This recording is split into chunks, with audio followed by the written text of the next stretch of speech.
таза алқасы. Менің есімім Оразбай Нұртас. Жаңаөзен қаласы нөмір 22 жалпы білім беретін мектептің 8-ші сынып оқушысымын.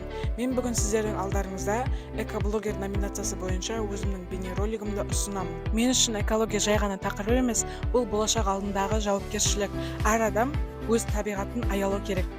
Бүгінгі менің бейнеролигімнің тақырыбы Жаңаөзен қаласындағы экологиялық мәселелер. Кеттік!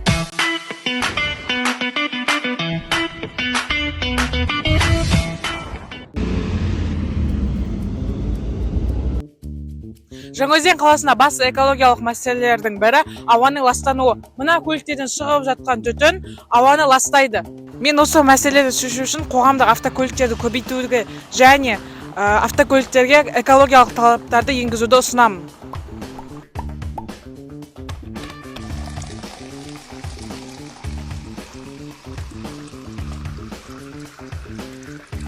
Жаңаөзен қаласында тағы бір өзекті мәселе су тапшылығы.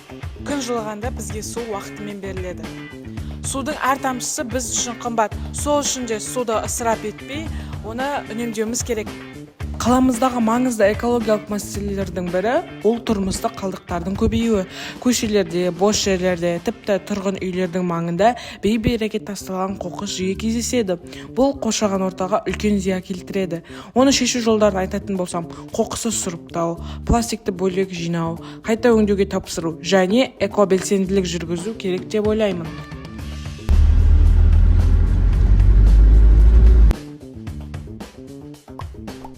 Дәл осы тербелмелі қондырғы 22-ші мектептің қасында орналасқан.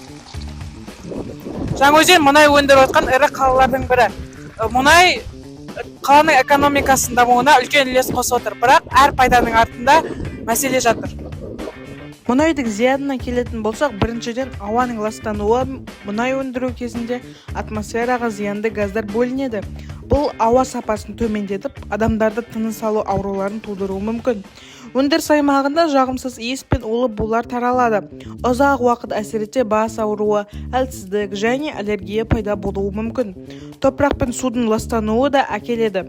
Өз ойым, тербелмелі қондырғыларды елді мекеннен алыс орналастырған жөн деп ойлаймын. Осы мәселелердің алдын алу үшін экологиялық таза техникаларды қолдану және өндірістік қалдықтарды дұрыстап өңдеу өте маңызды. Құрметті қазылар алқасы, бүгін мен сіздерге бөтелкеде жаңа өмір атты жобамды таныстырғым келіп отыр. Қазіргі таңда пластик бөтелкелер жиі қолданып, қоқысқа тасталуда. Олар 100-200 жылға шейін жойылмайды. Бұл экологияға үлкен әсер тудырады. Сол себепті пластик бөтелкелерді бөлек жинау жобасын бастадым. Жобамның мақсатына тоқталатын болсам, пластик бөтелкелерді сұрыптау, жинау арқылы қоршаған ортаны қорғау, оқушылардың экологиялық мәдениетін арттыру және қайта өңдеуге үлес қосқым келеді.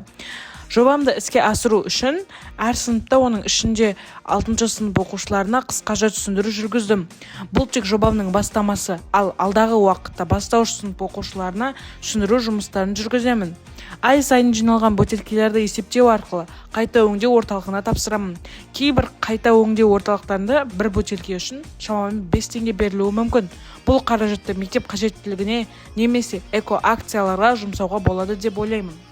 Болашақта Жаңаөзенді осылай елестетем. Бұл экологиялық таза, заманауи қала. Көшелері де таза, қоқыс сұрыптау жүйесі дамыған, күн мен жел энергиясы кеңінен қолданылады. Мұнай өндірісі де экологияға зиян келтірмейтін жаңа технологиямен жұмыс істейді. Бейнеролигімді қорытындылай келе, қара алтын біздің қаламыздың дамуына үлкен үлес қосады, бірақ табиғатты аялау біздің міндетіміз. Суды үнемдейік, әр тамшысын қадірлейік, қоқысты сұрыптап, қаламызды таза ұстайық. Таза су мен таза ауа біздің денсаулығымыз үшін өте маңызды. Жерді, өсімдіктерді, жан-жануарларды қорғау болашақ ұрпаққа деген жауапкершілікті көрсетеді. Табиғатты қорғау тек мемлекеттің ғана ісі емес, барлық адамның борышы. Сүйікті қаламыз Жаңаөзеннің табиғатын аялауға бірге ат салсақ. Сіздермен бірге болған экоблогер Нұртас, назарларыңызға рахмет.